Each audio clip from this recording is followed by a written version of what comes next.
Asalaamu calaykum waraxmatullaahi wabarakaatu. Inta jecel farsamayaqaan inay noqdaan maanta waxaa laga keenay taleefankan luul ku qoran wuxuuna kaleysay simkaarada. Hadda waxaan baroominayaa simkaarka uu halaysan yahay kan waay midka aniga saddexdan way haleysnayaan, laakiin hadda wax u daran midkan waay hadda aniga aan bixinaya kow ah. Kan waay wax u daran, laakiin hadda waxaan fiirinaynaa inuu shaqeynayo in kale. Haddaan fiirinayna waa idin tusayaa markii waa wax shaqeynayo ma jiraan hal aan ka ahayn kan koowaad uu kaliya shaqeynayo, kan labaad laakiin ma shaqeynayo. Marka insha Allah aniga aan rabo waxaa waaye inaan dejiyo fadhigaas dhan. Kan labaad inaan ka dejiyaan rabo. Hadda maxaa ku qoran insert sim ayaad meesha aad ka arkaysaan insert sim ku qoran. Marka insha Allah insert sim waxaa waaye simkaarku ma jiro. Marka kan waa midka aniga oo aan sameyn rabo oo la ii keenay inaan sameeyo. Saddexdu way haleysnaayeen, saddex kan koowaad oo kaliya shaqeynaya. Marka waa labada kale caadi ay hayeen oo macnaha oo la waa fududaayeen. Marka kan waxaan is dhahay waa asxaabtaada la wadaag ileen markii wax la dejinayo ama wax adag u yahay. Marka waxaan jeclahay inaan idin la wadaago. Marka adig simkaarka ka sameynayso ama telefoon ama jaajarka ka dejinaysid ku inaad adiga ka fikirto waa ileen waa jaajarku kaleysan yahay hufur kale soo qow ma ahan bacdan oo keyboardka waa laga dejinaa mideeda kale shaashadana waa ka dejinaysaa. Ileen hadda aniga waxaan markaa jaajar aad sameynaysid shaashad ma ka dejinaysid caadi waa badbaadi kartaa. Laakiin marka hadda adiga oo macnaha simkaar hadda waxaan sameyn rabaa simkaarka markaa sameynaya shaashad muhiim ah inaan ka dejiyo. Haddii aad ka dejin shaashadaas ewer weyn. Marka haddii oo waxaa jiro oo tagno macnaha qaali ah oo wax oo macnaha shaashadooda aan la heli karin jiro oo macnaha halis ah. Marka adiga inaad iska taxadirto isku day marka bacda ka fiiq oo keyboardka iyo shaashadaas. Marka aad muhiimadaada wax adiga u rabtid wax dhan waa adigoo ka taxadiraya oo nadiif maskaxda joogto. Laakiin dadka qaar waxaa jiro ayagoo macnaha waxii oo haleysan la u cad wax kale oo ku sii dheelay. Marka asxaabteeda waa idin jeclahay waa idin waa qof ku jecla wax ku faansiya qof kale laakiin muhiimadiisa oo kaliya kula hadlaa. Marka aniga waxaan jeclahay inaan cilmi aniga aan leeyahay inaan idin la wadaago idinkan aad qaadataan wixii cilmi aniga iga maqan insha Allah isla raadinayna haddii waxaan soo helno insha Allah waa idin keenaa. Hadda tartiibkaas ayaad u dejinaysaa ileen marka adiga oo fadhiga aad rajac ka leedahay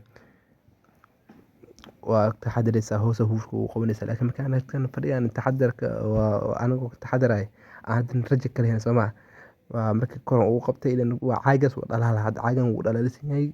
Wax aan ka beddelaa waa ujeedaan waxa meesha balol noqday wax badan ka maqan. Marka waa ka asxaabta qaaliya subscribe ka saaro ileen waa hadda ku xirnaatid waa cilmi aad saaxiib la noqotay. Haddana halkaan ku xirnaatid wax ka muhiimsan malahan inaad ku xirnaaw. Marka subscribe saar gambalka fursi muuqaal walba cusub oo markaan soo geliyo markii qofka ugu horeeyo saa u noqotid. Hadda ujeedaan midka aniga aad dejiya raja ayaan ka leeyahay hoos ayaan hufurka ugu soo qabtay ileen hufurka hoos uu qabanaysiyo marka kor uu qabto isku mid maahan. Kor hadda uu qaban lahaa ileen caagas meesha uu dhalaal lahaa meesha waa waxay noqon isku dhacayha. Laakiin hadda hoos marka uu qabatid asaa tartiib soo faqay marka oo si oo wanaag asaa soo baxay.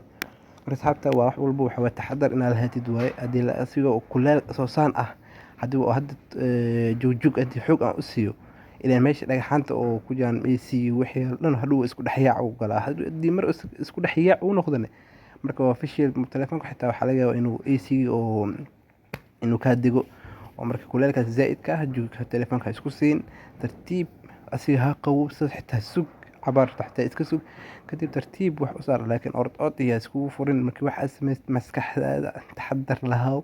Marka insha Allah asxaabteeda qaaliya waa idin jeclahay mar walba waxaan idin leeyahay taxadarkiina badiya. Marka farsamo wartu waa faa'iido way leedahay qasaarna way leedahay ileen adigoo wax yar sameynaya ee qasaar badan la kulmaysaa. Marka waxaasna hal u sabro marka taas waxa keen kar taxadar la'aan. Laakiin mar badan aad boqolkiisa 99 taxadar leedahay maasha Allah waa guuleysanaysaa. Marka waa meesha aan ka dejiyay waa ilkahaas weeyaan ilkahaas xoogo yar waa istaan ku qabanaysaa sida hadhow kan fadhiya asaadaso asagu qabto. Asxaabta qaaliya muuqaalkan dad ka hesheen laagta ku laagtan ka arko haddaad ka helin insha Allah dhib malahan. Asxaab waxaa jiro macnaa oo jecel inay waxaaga daawato laakiin laagtii waxaas markaa xasiday laakiin insha Allah aniga xasid ma ihi. Insha Allah idinkan waxaan rajeynaa subscribe ka inaad saarataan oo macnaa oo wixii cusub qofka ugu hore aan noqotid xitaa gambalka xitaa furo mideeda kalena like-tan ka arko ileen waxyaabahan waxay igu dhiirigeliya idinka waa haddii micnaha waxaan soo dhigo oo maasha Allah like badan haddaan arko ileen waxay micnaheeda ay tahay waan ka helnay micnaha noo soo badi laakiin haddii like-tan ka waay ileen waxaa ma ka helinaya naga daa camal taas ayaan u qaadanaa marka waa insha Allah idinkan waxaan rajeynayaa inay dhiirigelisaan oo micnaha wixii faa'iido ah inaan saa idinku keeno idinkan like-tiin aan arko marka insha Allah muuqaalkan dad badan waxaa jiro aan gaarina jiro ileen asxaab ah wax inay jecel yihiin inay wax bartaan oo adigan markaa aragtid jaaniskaas walaalahaaga asxaabtaada inaad usii sheergelisid insha Allah taas ayaan idinku dardaarmayaa insha Allah hadda wax waan dhameeyay tartiibkaas u saartay khalaas intuu ka qowbsanaa adigana iska neefso had okay waaye wuxuu qowbsaday laakiin ilkihii xoogoo yar istaan ku qabanaysaa sida fiican inuu u dhego oo maasha Allah u noqdo marka maasha Allah hadda waa ka muhiimadii wuu fuulaa waana saartay kaliya bas waxaa kugu dhiman inaad tijaabiso oo kaliya marka insha Allah waa ka waa idin salaamayaa marka waa ka muuqaalka meesha ugu muhiimsan intaan waaye intaan damar fahantay inta kale isku xirtaankiisa adiga fahmayo markadan shaashadiisa sii saaraysaa waa baroobinaysa oo keliya bis haddana shaashadu intaa saarayo waa ka xitaa muuqaalka waa jarjaray idan waxaa u jarjaray muuqaalka saartaag waa aad u badnaa marka waxaas leeyahay asxaabtay ku dhibsan markii uu soo fududay inaan shaashada saaritaankiisa iyo dajiskiisa waa taqaanaan marka insha Allah taas in mar kale cashar toos aan ka samayn doonaa insha Allah marka wax walbo meeshii muhiimadiisa inaan ka taabto oo keliya jeclaa insha Allah hadda waa kay kulay waa ujeedaan simkaarka labaad waa soo qabtay waa ujeedaan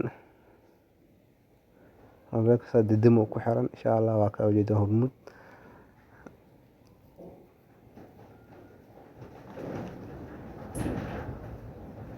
waa ka soo qabtay asxaabta waxaan idin ka rajeynaa muuqaalkan si sirrisan